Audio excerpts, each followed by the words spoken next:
Hi, welcome to ESG MENA interview with Jocelyne Elias, founder of Mindset Rewire. Hi, Jocelyne. Hi, Fawzia. How are you doing? I'm good. Thanks. So, Jocelyne, I've been through the PwC report, the last one, about the socio-economic impact of mental illness. And there were some shocking facts and numbers. I remember there was the number of $3.5 billion of loss in productivity annually at global level. If we are talking about the GCC region, how's the situation? Is it that bad or less? And the situation in GCC is not very different from what we are seeing globally. And also, these numbers are estimated to grow by the year 2030. And of course, the size that we're seeing here is relevant to the size of the country, but it's approximately as big and as damaging as what we are seeing on a global scale. And are stakeholders, or to what extent are stakeholders aware of the impact of that problem? Organizations as well as people and leaders are starting to become aware of the impact of mental health on their overall environment, productivity of the employees, engagement, especially retention. Recently, especially what we have seen after the lockdowns, to what extent they are aware about how it's affecting their bottom line. I mean, like we don't have figures so far, and that's not being communicated by organizations. But we have, global figures which indicate that this definitely affects the bottom line, consequently as well the economy. Mm-hmm. And actually, on the government level, we see very few initiatives here and there in different countries like Qatar, Saudi Arabia, and the UAE addressing the mental illness issue and its impact. And also the investment in mental health represent or reflects a minimal interest or focus on the issue. How do you think, and in your opinion, this is going to impact further the situation and accelerate the damage it's causing? The speed to how much I would say government can do. They can't do on their own everything, so they need the cooperation of the organizations on that, and ultimately it's the organization's decision whether to take that into consideration and apply or do something about it or not. So the government can do things to a certain extent, but they cannot enforce it, I would say, on organizations to do any initiatives or programs regarding mental health, as much as it is, impacting the economy. Still, organizations also need to take ownership. So if you're talking about the private sector, and from your experience working with private organization, how are they addressing the issue, if they are addressing the issue? There are many ways to address the issue. What we have seen prevalent in the past 2 decades, basically addressing wellness rather than addressing mental health. Although mental health is not something new, it's not something that emerged recently. We've been dealing with this for the past 2 decades, I would say.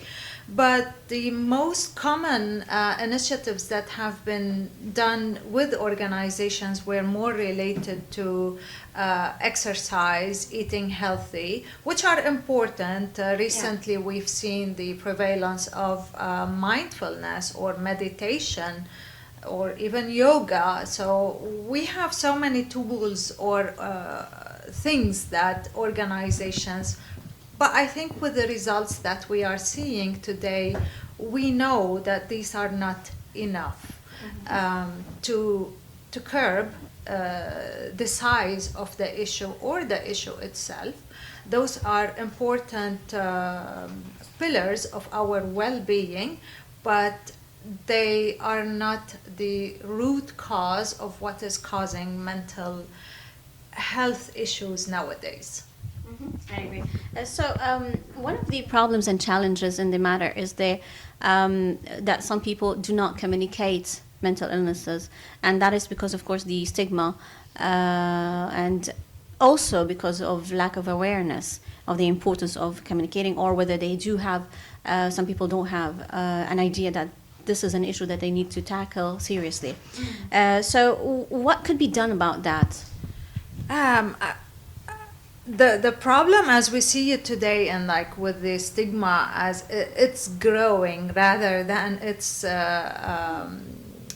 dropping. And I hope this changes very fast, because there is a lack of awareness and education about the difference between mental health and mental illnesses. They are used interchangeably, but they are not the same. And because of the proximity of definitions, so anyone who has a mood disorders for a prolonged or like considerable time, yes, I mean, like, of course, they're gonna face some depression or anxiety. Untreated stress leads to too many consequences. But the major issue is that, like, with the awareness or education about mental health, because this is a natural experience to us as humans, we experience mental health issues on a day-to-day basis, and we must not confuse mental illness or putting any clinically mental disorder. If we just talk about schizophrenia or bipolar issues or severe depression, these are mental illnesses. But because they're used interchangeably, it's making the stigma linger. And the way out of this is to educate more people about mental health. I actually don't like to use the word mental health, and instead in all my communication I use mental performance, because that's what is it about. What it is, yes, true. I agree. Can you please briefly give us the difference between the mental illness and the mental performance? Mental health and mental, they are approximately the same, because if you look at both definitions, whether from World Health Organization or from the CDC, or even in the psychology literature, you would see stress or depression, anxiety falling into both. Categories or definitions. Into both sides, into a mental illness and a mental health issue. So this is so confusing, not only to people, but to us even as professionals, I would say. So the best way to go around this is to kind of like put mental illness as something that is like more clinical, diagnosis of a mental illness severe that doesn't enable a person to perform or function as a healthy individual in a society or within a community. Although some of those diseases or mental disorders, I mean, like, are treatable, and people can operate even as a functional individual within a community or a society. So I'd ask people always, like, not to really look into definitions, because this also doesn't help. And today in the we're bombarded with information, and anyone that goes online can get more confused than gain clarity, and especially about this topic. And I think this is so much participating in the stigma, because I mean, like, it's natural to us to feel stressed or to feel anxious, worry. I mean, like, this is natural to us as humans, and not every anxiety is an anxiety disorder. But when this is left untreated or untackled, absolutely it leads to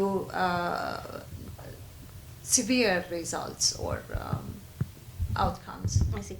So awareness, as we see, is a very it's a prominent factor playing a big role in the solution or in tackling the issue.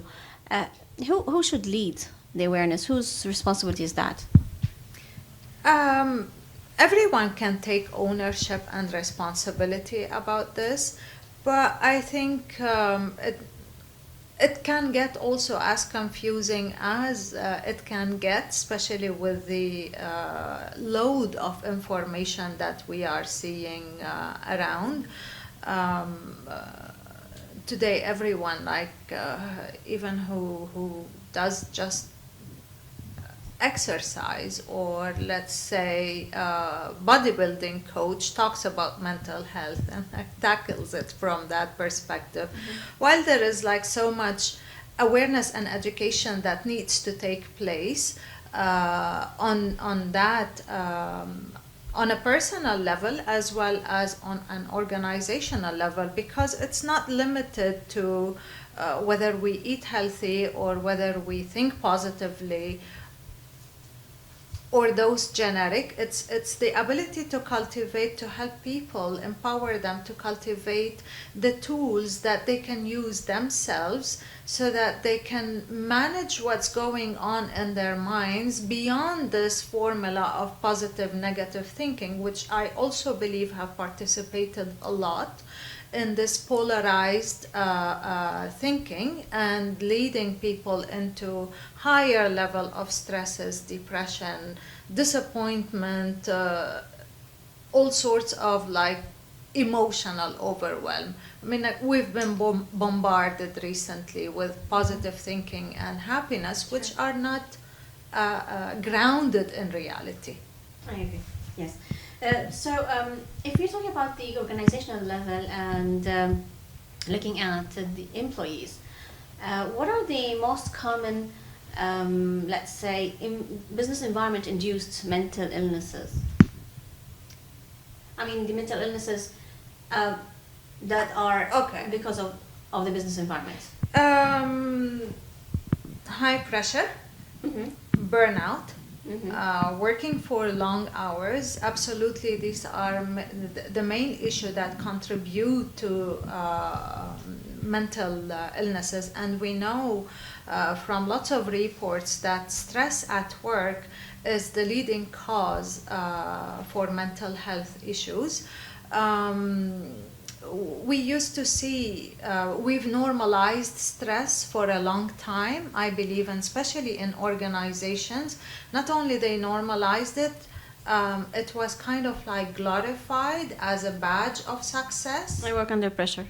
And working under pressure, I mean, it is a remarkable thing that you need to write on CVs, right?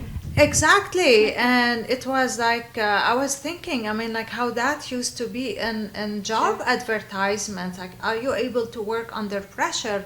Can you meet tight deadlines? So yeah, I mean, this at large participated to people not feeling well, definitely from burnout or this prolonged untreated stress. Another phenomenon that we're witnessing today in that regard is the medication. People tending to take whether prescribed or non-prescribed medication. To what extent do you agree or approve that trend? I mean, there are cases where medication is needed, but there are so many cases, and especially when someone is really aware that there is something wrong, that they can do something, I believe the last thing they should resort to is medication, because medications do not come without any side effects, and they don't sort out the problems that are causing us this distress. It may sedate the brain, it may induce those feel-good neurotransmitters, but they're not gonna sort out our problems. And there are so many simple steps that one can do before resorting into medication. But that, of course, I mean, like it's taken on a case-by-case basis and on the severity of the case. Thank you very much, Jocelyne. It was lovely talking to you. Thank you, Fawzia. Thank you, everybody.